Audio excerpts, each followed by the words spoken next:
they've been covered in one way or another by Siyum, and I'm sure they'll be covered in one way or another by other speakers. The first is, what is the problem in Eritrea? What is the main challenge facing Eritrea? The second, what are the manifestations or consequences of the problem? The third is, where does the solution lie to this problem? And finally, what is being done to provide the solutions? As far as I'm concerned, these are the main questions that should concern us, and about which I'm sure people have said in one way or another many things.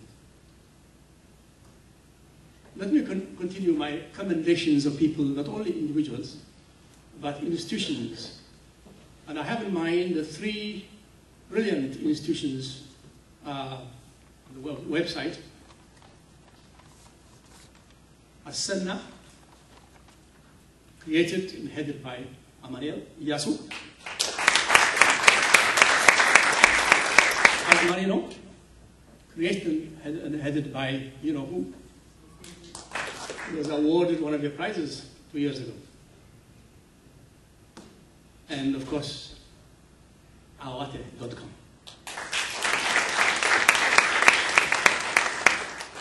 Some of the most brilliant intellectuals of Eritrea have written letters, articles in all these three.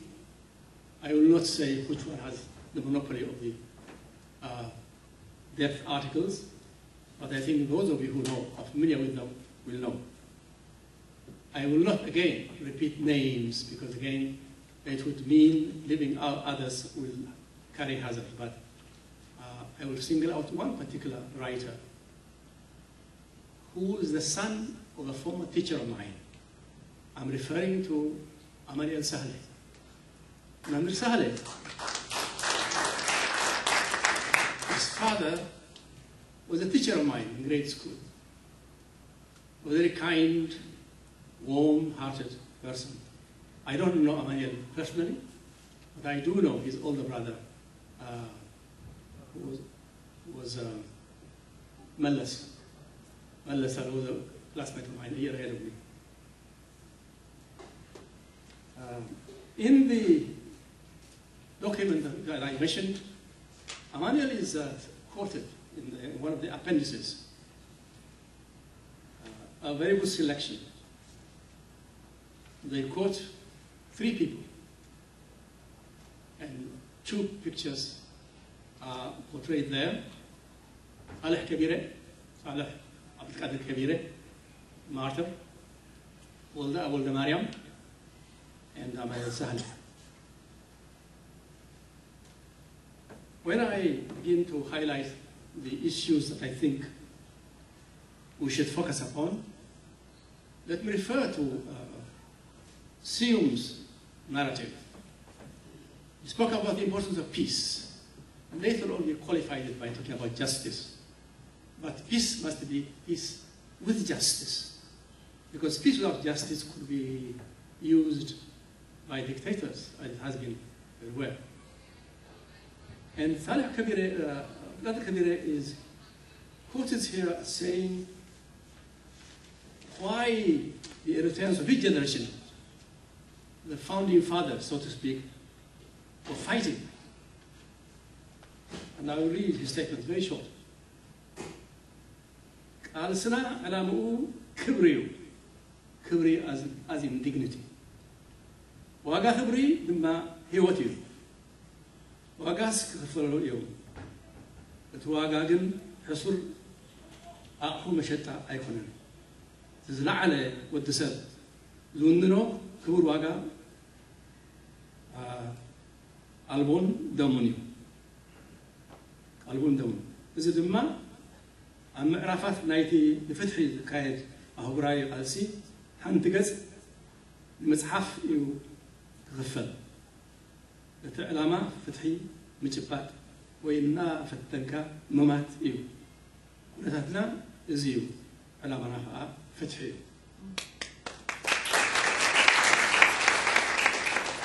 No wonder he was assassinated. He was the first be identified as dangerous and assassinated.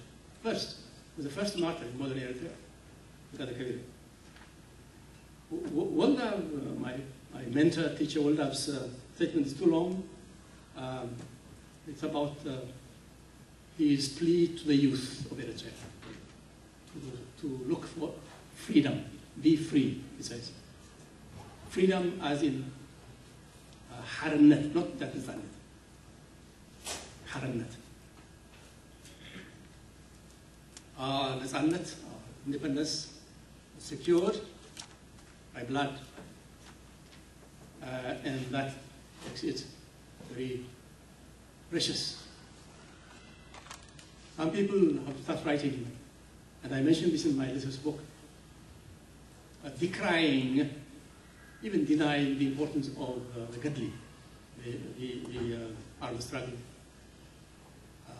It's wrong. Should be denying the precious blood shed by our martyrs.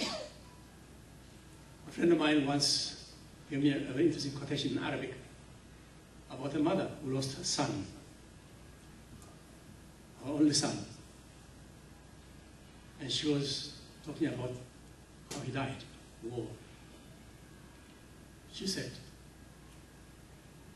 كيف لا تكن الحرب مقدسة وقد مات فيه ابني.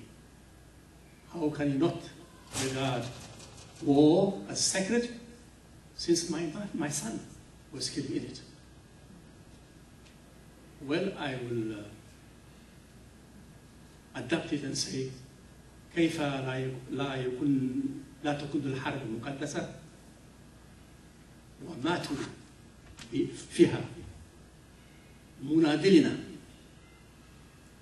How can the war not be sacred when our martyrs died in it?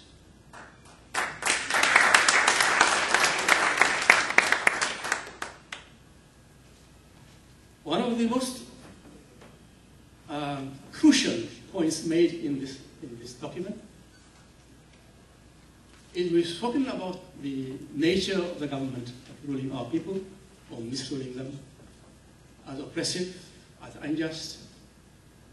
And in order to prolong its stay in power, it has used two major methods.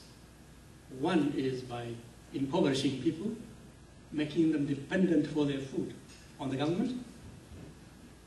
The other is